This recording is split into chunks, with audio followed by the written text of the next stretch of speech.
Good morning students. प्रज्ञा विद्यालय की तरफ से ऑनलाइन क्लासेस में आपका स्वागत है। आज हम 9th क्लास का सामाजिक विषय का 3rd चैप्टर ड्रेनेज अपवा इसका 5th लेक्चर करने जा रहे हैं। स्टूडेंट्स, हमने 4th लेक्चर में 3rd लेसन का ही क्या किया था कि अपवा तंत्र क्या होता है और अपवा प्रतिरूप किसे कहते हैं, अपवा प्रतिरूप कितने प्रकार के होते हैं और इसके साथ साथ भारत में कितने अपवा प्रतिरूप हैं, भारत को कितने अपवा तंत्रों में बांटा गया है। जैसे हमने भारत को 2 अपवा तंत्रों में बांटा था, एक तो हिमालयी अपवा तंत्र और एक प्रायद्वीपीय अपवा तंत्र, या हम ऐसे भी कह सकते हैं हिमालय की नदियाँ या और प्रायद्वीप की नदियाँ। स्टूडेंट्स, आज हम 5th जो लेक्चर है इसमें हिमालय की नदियों के बारे में अध्ययन करेंगे कि हिमालय की नदियाँ, या हम ऐसा भी कह सकते हैं हिमालय नदी तंत्र या उत्तरी भारत का नदी तंत्र। देखिए, जो हिमालय की नदियाँ कि सिंधु, गंगा एवं ब्रह्मपुत्र हिमालय से निकलने वाली प्रमुख नदियाँ हैं। जो हिमालयी अपवा तंत्र है उसमें 3 नदियाँ प्रमुख हैं जो अपवा तंत्र का निर्माण करती हैं। कौन कौन सी? सिंधु, गंगा और ब्रह्मपुत्र। तो सिंधु का सिंधु अपवा तंत्र, गंगा अपवा तंत्र और ब्रह्मपुत्र अपवा तंत्र। ये नदियाँ लंबी हैं और अनेक सहायक नदियाँ आकर इनमें मिलती हैं कि तीनों ही नदियाँ हैं, इनकी लंबाई अधिक है और बहुत सारी सहायक नदियाँ आकर इनमें अपना जल है वो डालती हैं। स्टूडेंट, सहायक नदियाँ कौन सी होती हैं कि जब छोटी नदियाँ किसी मुख्य नदी में अपने जल को डालती हैं, कि छोटी नदियाँ किसी मुख्य नदी में अपने जल को डालती हैं और उनके जल को कोई मुख्य नदी आगे लेके जाती है मुहाने तक, तो उसे क्या कहते हैं? सहायक नदियाँ कहेंगे। किसी भी नदी और उसकी सहायक नदियों को नदी तंत्र कहा जाता है।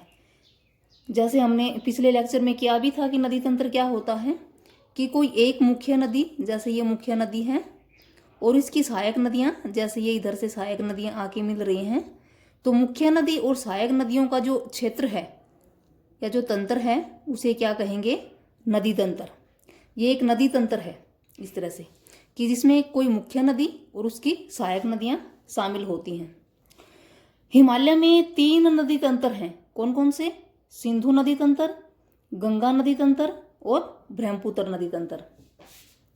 अब फर्स्ट है सिंधु नदी तंत्र। सिंधु नदी तंत्र यानी कि सिंधु नदी प्लस उसकी सहायक नदियां। स्टूडेंट्स, जो सिंधु नदी है उसका उद्गम मानसरोवर झील के निकट तिब्बत में है। कि सिंधु नदी कहाँ से निकलती है? मानसरोवर झील के निकट तिब्बत से निकलती है। देखिए, ये है तिब्बत, ये है चीन, इधर इससे ऊपर है ये तिब्बत, और तिब्बत में है मानसरोवर झील। मानसरोवर झील के निकट की जो तिब्बत क्षेत्र है उसमें मानसरोवर झील है, उसके निकट से निकलती है सिंधु नदी। कि ये सिंधु नदी का उद्गम क्षेत्र है, कहाँ से निकलती है? तिब्बत में मानसरोवर झील है, उसके निकट से निकलती है। उसके बाद है पश्चिम की ओर बहती हुई यह नदी भारत में कश्मीर के लद्दाख जिले से प्रवेश करती है। इनकी कहाँ बहती है? देखिए, तिब्बत में मानसरोवर झील से निकलती है और किधर बहती है? पश्चिम की ओर। जैसे इधर पूर्व है और इधर पश्चिम, पश्चिम की ओर बहती है और कहाँ प्रवेश करती है? जम्मू कश्मीर में। ये जम्मू कश्मीर में किधर से? लद्दाख की साइड से। जैसे इधर वाला लद्दाख है, अब वो जो केंद्र शासित प्रदेश बन गया है, तो तिब्बत में मानसरोवर झील के पास से निकलती है, पश्चिम की ओर बहती है और लद्दाख जिले से होते हुए कहाँ प्रवेश करती है? कश्मीर में, जम्मू कश्मीर में प्रवेश करती है। और इस भाग में एक सुंदर गोर्ज, गोर्ज क्या होता है? गहरी घाटी। एक तो होती है घाटी और एक होता है गोर्ज। जैसे ये वी शेप है, इसको तो हम वी आकार की घाटी बोलते हैं। अगर ये थोड़ी सी और भी ज्यादा गहरी है, जैसे इस तरह से है, तो इसको हम क्या कहेंगे? गोर्ज। जो घाटी से थोड़ा सा ज्यादा गहरा होता है, गहरी घाटी। इनकी इस भाग में एक सुंदर गोर्ज का निर्माण करती है, गोर्ज का निर्माण करती है कि सिंधु नदी लद्दाख जिले से होते हुए कश्मीर में प्रवेश करती है और कश्मीर में क्या बनाती है? एक गहरी घाटी, सुंदर गोर्ज है वो बनाती है। इस क्षेत्र में नास्कर, नुब्रा, श्योक और हुंजा। कौन से क्षेत्र में? कश्मीर में। कश्मीर में नास्कर, नुब्रा, श्योक और हुंजा, ये बहुत ही छोटी सहायक नदियां हैं, नाले भी जिनको बोलते हैं। कश्मीर में जास्कर, नुब्रा, श्योक और हुंजा, ये 4 छोटी छोटी नदियां किससे मिल जाती हैं? सिंधु नदी से मिल जाती हैं। ये अपने जल को चारों सिंधु नदी में अपने जल को डालती हैं। कौन से क्षेत्र में? कश्मीर में। सिंधु नदी में पाकिस्तान के मिठानकोट के पास 5 नदियां सतलुज, व्यास, रावी, चेनाब और झेलम आपस में मिलकर सिंधु नदी में अपने जल को डालती हैं। यानी कहाँ? अब इसमें कश्मीर में बहने के बाद, जैसे कश्मीर में बहती है तो जास्कर, नुब्रा, श्योक और हुंजा, ये चारों नदियां अपने जल को डाल देती हैं। कश्मीर में बहने के बाद ये कहाँ प्रवेश करती है? पाकिस्तान में। और जब पाकिस्तान में ये प्रवेश करती है तो पाकिस्तान में इससे 5 नदियां मिलती हैं जो इसकी प्रमुख सहायक नदियां हैं। कौन कौन सी? सतलुज, व्यास, रावी, चेनाब और झेलम। देखिए, इधर से निकली सिंधु नदी तिब्बत में मानसरोवर झील से निकली है, पश्चिम की ओर बहती है, लद्दाख जिले से होते हुए किधर प्रवेश करती है? पाकिस्तान में, इसमें कश्मीर में प्रवेश करती है। और कश्मीर में इसमें 4 छोटी सहायक नदियां मिलती हैं। कौन कौन सी? जास्कर, नुब्रा, श्योक और हुंजा, जो छोटे नाले हैं वो अपने जल को इसमें डालते हैं। फिर कश्मीर में क्या करती है? एक सुंदर गोर्ज, गहरी घाटी का निर्माण भी करती है। और कश्मीर में बहने के बाद ये किधर प्रवेश करती है? सिंधु नदी इधर पाकिस्तान में प्रवेश करती है। यह है पाकिस्तान, पाकिस्तान में प्रवेश करती है। अब जब ये पाकिस्तान में प्रवेश करती है तो इसकी 5 सहायक नदियां हैं इधर। कौन कौन सी? जैसे ये है झेलम, चेनाब, रावी, व्यास और सतलुज। ये 5 मुख्य सहायक नदियां हैं जो पंचनद बनाती हैं। पंचनद का मतलब 5 मिलकर अपने जल को डालती हैं, ये पंचनद बनाती हैं। पहले इन 5 का जल आपस में इकट्ठा होता है और फिर एक साथ वो जल किस में जाता है? सिंधु नदी में डालती हैं।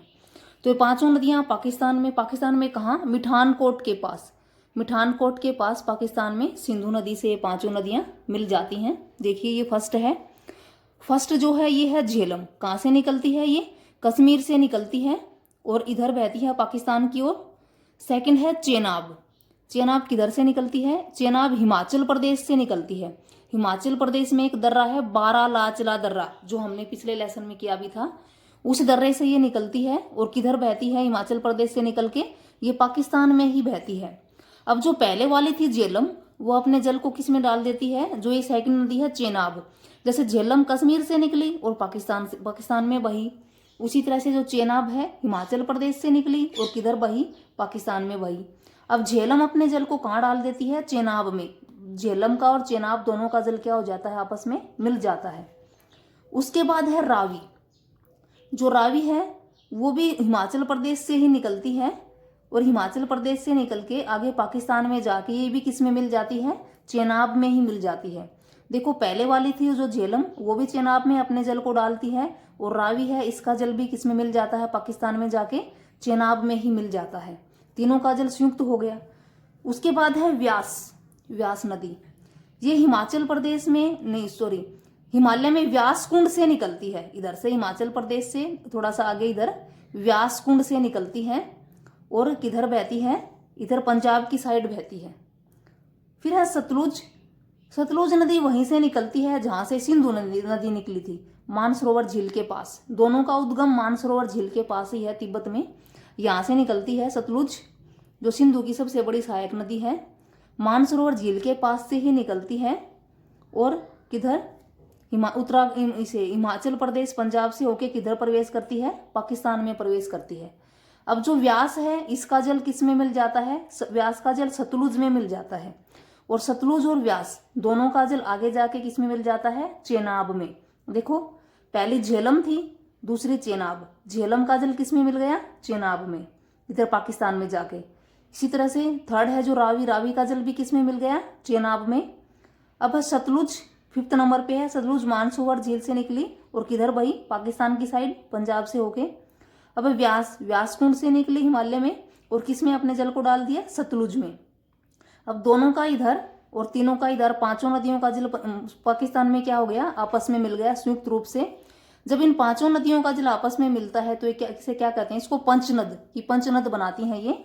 और फिर अपने जल को ये कहाँ पे डाल देती हैं? 5 नदियां सिंधु नदी में अपने जल को डाल देती हैं। तो ये 5 सिंधु की प्रमुख सहायक नदियां हैं। जो ये पांचों नदियां हैं, ये पांचों नदियां पंजाब में भी होके, पंजाब भी इन पांचों नदियों के जल को प्राप्त करता है, इसलिए पंजाब क्या है, पंच प्लस आब, यानी कि 5 नदियों का पानी, 5 नदियों के संगम से बना हुआ है। तो यही पांचों नदियां हैं जो पंचनद बनाती हैं और सिंधु की प्रमुख सहायक नदियां कहलाती हैं।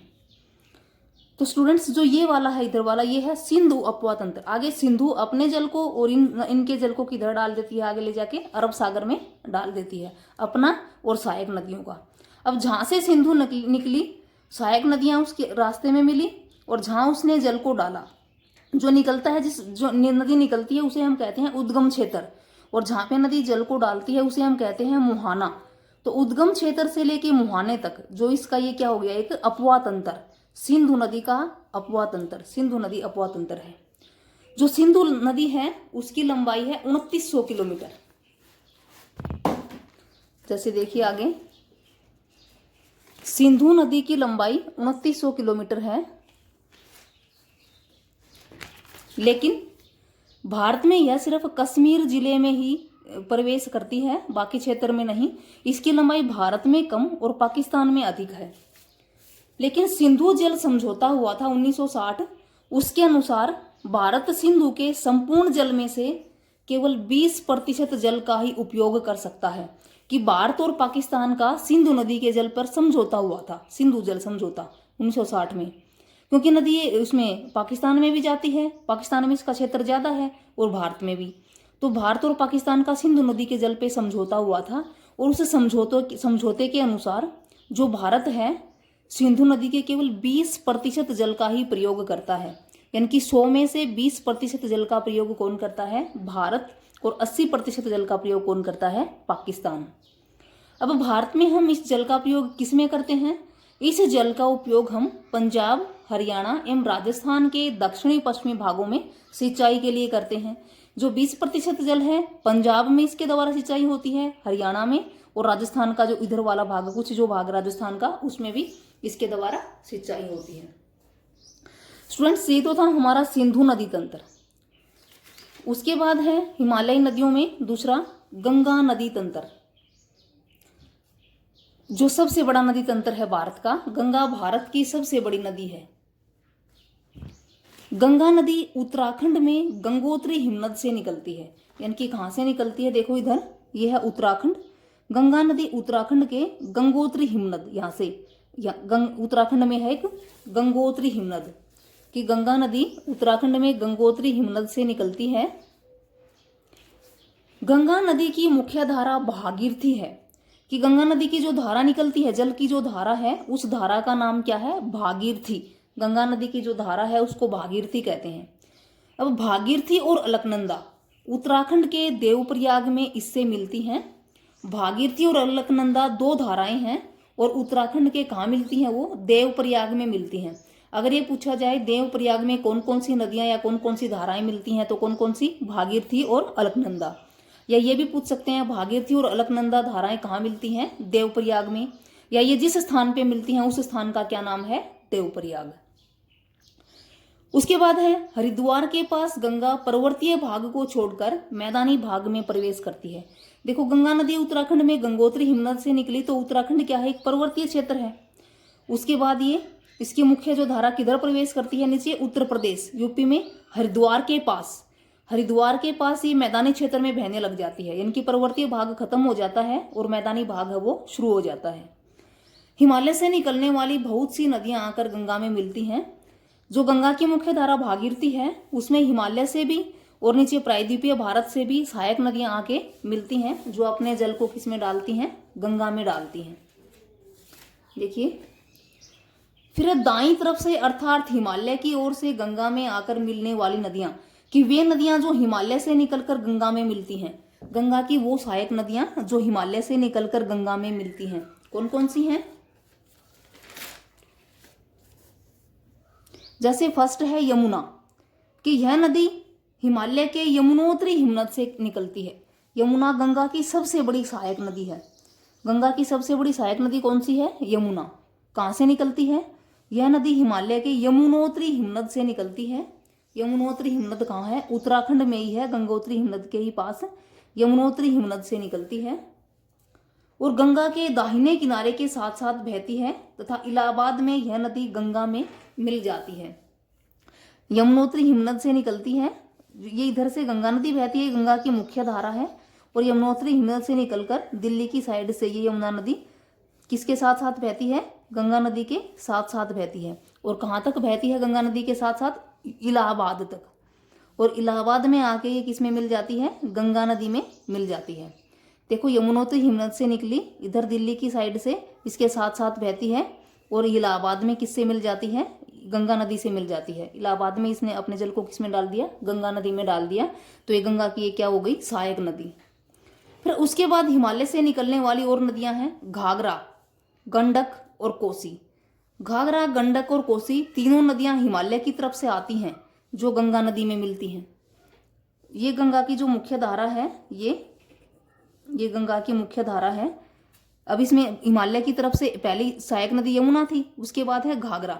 घाघरा, गंडक और कोसी तीनों किधर से निकलते हैं, नेपाल की साइड से। नेपाल, हिमालय जिसको हिमालय में, नेपाल की साइड से, जैसे ये नेपाल देश है, इसकी साइड से घाघरा प्रवेश करती है इसमें, यूपी से होके बिहार की साइड से किस में मिल जाती है, गंगा में मिल जाती है। इसी तरह से गंडक है, वो भी बिहार की साइड से किस में मिलती है, गंगा में मिलती है। और कोसी, वो भी बिहार से होके किस में मिल जाती है, गंगा में मिल जाती है। जो कोसी नदी है उसकी वजह से जो बिहार है उसमें सर्वाधिक बाढ़ें आती हैं, इसलिए कोसी नदी को बिहार का शोक भी कहा जाता है। घाघरा, गंडक, कोसी और यमुना, ये चारों वो नदियां हैं जो हिमालय की साइड से आती हैं और गंगा नदी में अपने जल को डालती हैं। उसके बाद है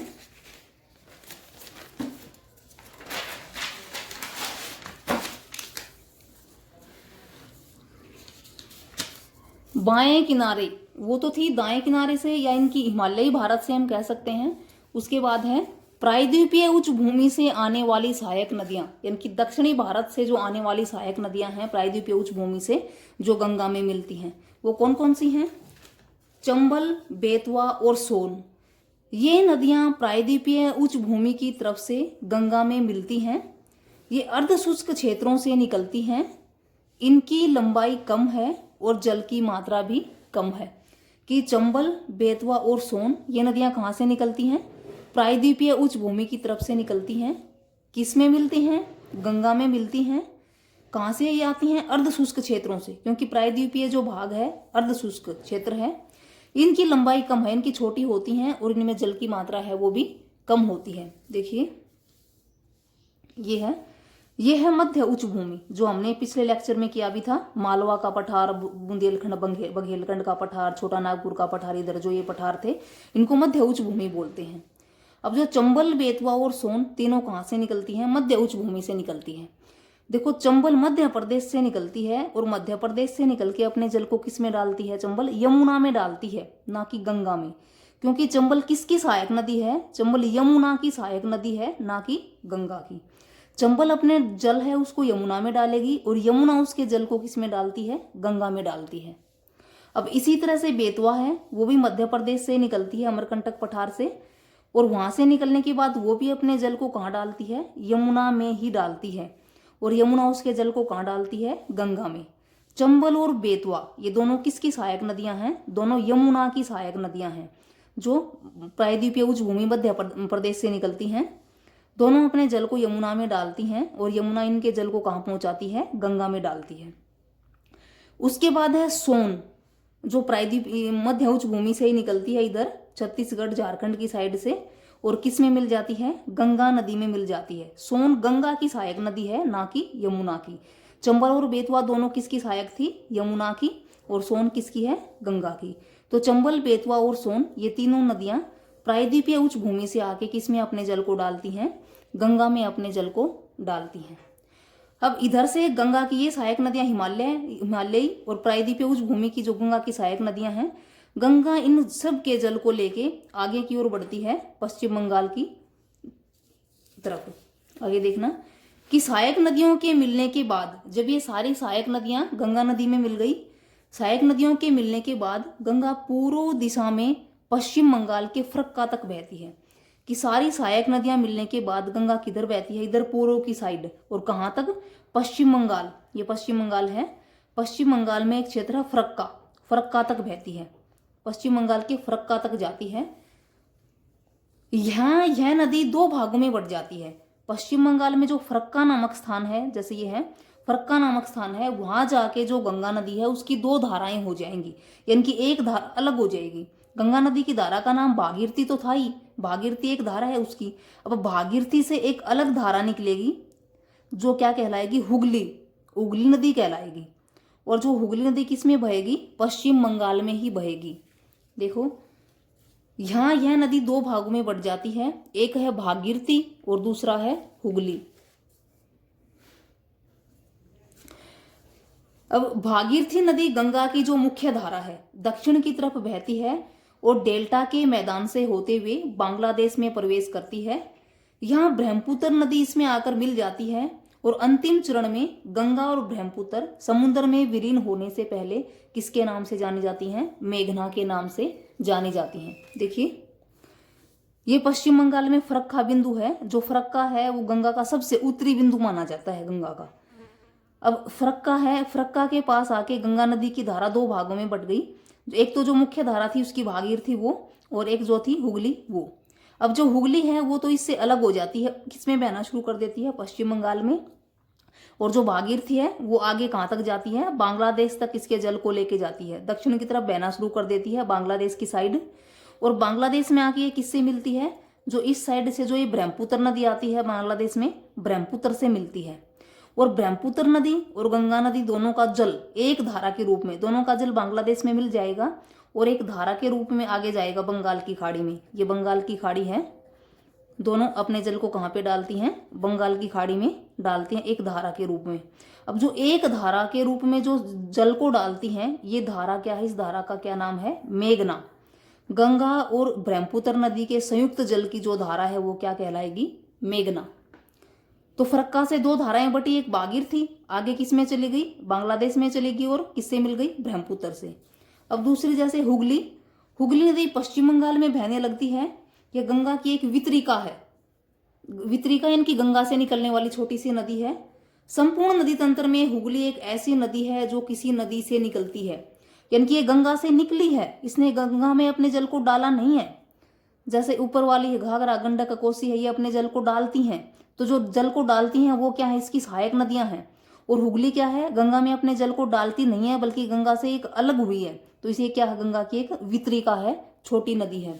अब हुगली पहली ऐसी नदी है जो संपूर्ण नदी तंत्र में जो किसी नदी से निकलती है।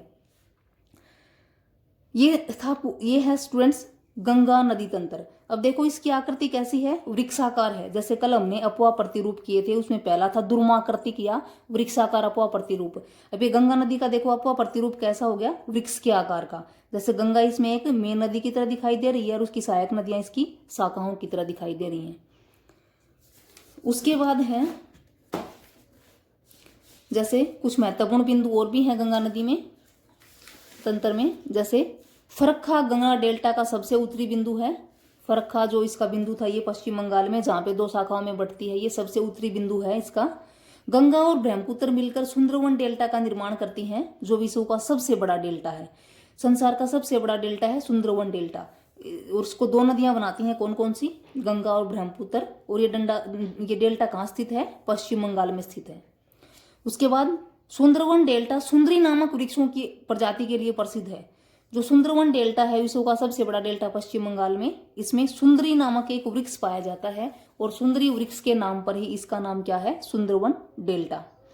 वृक्ष की प्रजातियों के साथ यहाँ रॉयल बंगाल टाइगर भी पाए जाते हैं। रॉयल बंगाल यानी कि जंतुओं में कौन सी प्रजाति पाई जाती है, रॉयल बंगाल टाइगर।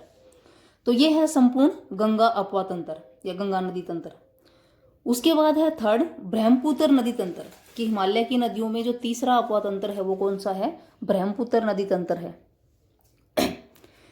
ब्रह्मपुत्र नदी तिब्बत की मानसरोवर झील के पूर्व से निकलती है। किधर से निकलती है, ब्रह्मपुत्र नदी भी वहीं से निकलती है जिधर से सिंधु और सतलुज निकली थी। ये मानसरोवर झील है और मानसरोवर झील के पूर्व से निकलती है। अब देखो यहाँ से सिंधु निकली थी, यहाँ से सतलुज, तिब्बत से ही निकलती हैं। सिंधु, सतलुज और ब्रह्मपुत्र तीनों का उद्गम तिब्बत से होता है। ये मानसरोवर झील है, इसके पूर्व साइड से ब्रह्मपुत्र नदी निकलती है।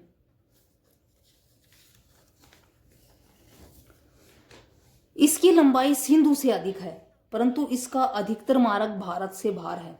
कि वैसे तो जो ब्रह्मपुत्र नदी है वो सिंधु नदी से लंबी है, लेकिन इसकी लंबाई भारत में कम है, बाहर ज्यादा है। क्योंकि देखो तिब्बत में बहती है ये, उसके बाद फिर भारत में प्रवेश करती है और उसके बाद इसमें मिलकर नीचे अपने जल को बंगाल की खाड़ी में डाल देती है। तो वैसे तो तीनों नदी तंत्रों में ये सबसे बड़ा अंतर है। अगर सिंधु, गंगा और ब्रह्मपुत्र में देखें तो सबसे ज्यादा लंबाई है वो इसी की है, ब्रह्मपुत्र की, लेकिन भारत में नहीं है। इस भारत में इसकी लंबाई कम होने की वजह से भारत का सबसे बड़ा नदी तंत्र कौन सा है? गंगा है। भारत में तीनों में सबसे अधिक लंबी नदी कौन सी है? गंगा है। फिर ये हिमालय के समानांतर पूर्व की ओर बहती है। ये हिमालय है जैसे पर्वत, हिमालय पर्वत, इसके समानांतर का मतलब साथ साथ। ये हिमालय, ये मानसरोवर झील से निकलती है और हिमालय के साथ साथ किधर बहती है? इधर पूर्व दिशा की ओर बहती है। तथा भारत में अरुणाचल प्रदेश की तरफ से प्रवेश करती है। इसकी प्रमुख सहायक नदियां दिबांग, लोहित एवं केनुला। ये देखिए, तिब्बत में मानसरोवर झील से निकली, हिमालय के समानांतर बहती है और किधर से प्रवेश करती है? अरुणाचल प्रदेश है। यहाँ इधर एक गोर्ज बनाती है, यू आकार की घाटी बनाती है और गोर्ज बनाती हुई किस में प्रवेश करती है? अरुणाचल प्रदेश में वी आकार की घाटी बनाती है, अरुणाचल प्रदेश में प्रवेश करती है। और अरुणाचल प्रदेश में जब ये प्रवेश करती है तो अरुणाचल प्रदेश में इसकी सहायक नदियां कौन कौन सी मिलती हैं? दिबांग, लोहित और केनुला। दिबांग, लोहित और केनुला, ये तीनों इसकी सहायक नदियां कहाँ मिलती हैं? अरुणाचल प्रदेश में मिलती हैं। ब्रह्मपुत्र नदी को अलग अलग क्षेत्रों में अलग अलग नामों से जाना जाता है। अब अरुणाचल प्रदेश में बहने के बाद यह नदी किस में प्रवेश करती है? ये असम है। अरुणाचल प्रदेश में बहने के बाद इधर असम में प्रवेश करती है। असम के बाद ये कहाँ प्रवेश करती है? बांग्लादेश में प्रवेश करती है। और बांग्लादेश में जब ये प्रवेश करती है तो किसके साथ मिलती है? इधर से आने वाली गंगा के साथ मिलती है। बांग्लादेश में गंगा और इधर से जो ये ब्रह्मपुत्र दोनों नदियां मिलती हैं।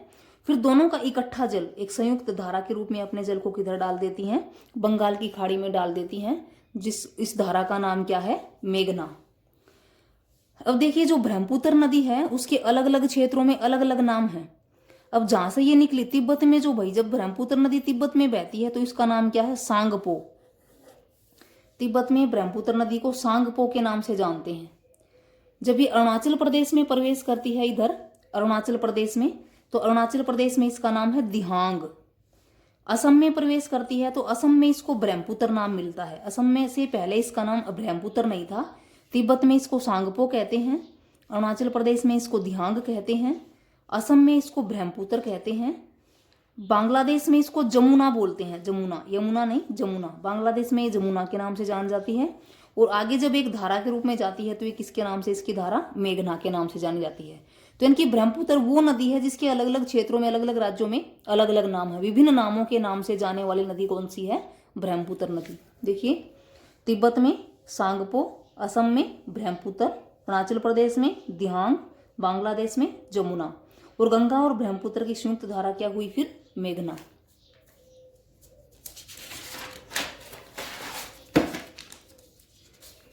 उसके बाद है ब्रह्मपुत्र नदी में रेत और सिल्ट की मात्रा अधिक है। सिल्ट क्या होती है? बजरी। कि ब्रह्मपुत्र नदी है उसमें रेत और सिल्ट यानी कि बजरी की मात्रा अधिक है, यानी कि अवसाद अधिक है, तलछट अधिक है। असम में यह नदी गुम्फित नदी के रूप में बहती है। गुम्फित नदी, गुम्फित नदी क्या होती है? वह नदी जो कई धाराओं के रूप में होके बहती है। जैसे नदी की एक धारा होती है, लेकिन जब नदी किसी अवसाद से टकरा के कई धाराओं में बढ़ जाती है, इनकी एक धारा के रूप में ना बह के उसके कई भाग बढ़ जाते हैं, कई धाराओं के रूप में बहना शुरू कर देती है, तो उसे गुम्फित नदी कहते हैं। तो ब्रह्मपुत्र में रेत की मात्रा अधिक होने की वजह से असम में यह कई धाराओं के रूप में बहती है। इसके कारण असम में प्रतिवर्ष बाढ़ आती है। इनकी इसका सारा जल है असम में जो मैदानी भाग है उस पर बिछ जाता है और यह प्रतिवर्ष बाढ़ का कारण बनती है। जब असम में बाढ़ आती है तो बांग्लादेश को भी हानि पहुंचती है। ब्रह्मपुत्र नदी में गाद की मात्रा बढ़ने से यह नदी बार बार अपनी धारा के मार्ग में भी परिवर्तन कर लेती है। कि ब्रह्मपुत्र में अवसाद की मात्रा अधिक होने से बार बार यह अपनी धारा का रास्ता भी बदल लेती है, क्योंकि बीच में अवसाद आ गए तो अपने रास्ते को ये बदल लेती है। ब्रह्मपुत्र नदी है एक ऐसी नदी है जो सबसे बड़े नदीय द्वीप का निर्माण करती है, जिस पर मानव का बसाव भी है। और वह नदीय द्वीप कौन सा है? माजुली द्वीप। स्टूडेंट्स, माजुली द्वीप एक ऐसा द्वीप है जो किसी नदी द्वारा बनाया गया सबसे बड़ा द्वीप है, विश्व का सबसे बड़ा नदीय द्वीप। नदीय का मतलब किसी नदी द्वारा बनाया गया, और इस पे मानव बसाव भी है। Thank you students. ये हमने किया हिमालय की नदियां या हिमालयी अपवातंत्र। हिमालयी अपवातंत्र को 3 भागों में बांटा था, सिंधु, गंगा और ब्रह्मपुत्र। अब होमवर्क के लिए आपको कुछ क्वेश्चंस दिए जा रहे हैं, जिनको आप इसी से लेके जो टॉपिक आज हमने किया है और उनको अपनी नोटबुक में लिखोगे और उनको याद भी करोगे। एक्स्ट्रा क्वेश्चंस हैं ये, आप इसको फेयर नोटबुक में लिखोगे। जैसे हिमालय नदी तंत्र को कितने भागों में बांटा है, नाम बताओ। जैसे इसको 3 भागों में बांटा है हमने, गंगा, ब्रह्मपुत्र और सिंधु। फिर सिंधु नदी कहाँ से निकलती है और इसकी प्रमुख सहायक नदियां कौन कौन सी हैं, सिंधु नदी की लंबाई है वो कितनी है। गंगा और यमुना नदियां कहाँ से निकलती हैं, गंगा की सहायक नदियों के नाम बताओ। फिर गंगा डेल्टा का उत्तरी बिंदु कौन सा है, विश्व का सबसे बड़ा डेल्टा कौन सा है और कहाँ है। नेक्स्ट है ब्रह्मपुत्र नदी को अलग अलग क्षेत्रों में किन नामों से जाना जाता है। और एक क्वेश्चन ये भी हो जाएगा कि ब्रह्मपुत्र नदी का सबसे बड़ा नदी, इनकी कौन सी नदी सबसे बड़े द्वीप का निर्माण करती है और उस द्वीप का क्या नाम है, कि ब्रह्मपुत्र नदी सबसे बड़े द्वीप का निर्माण करती है और उसका नाम क्या है, माजुली द्वीप। Thank you students. आप इनको नोटबुक में उतारेंगे, राइट भी करेंगे और लर्न भी।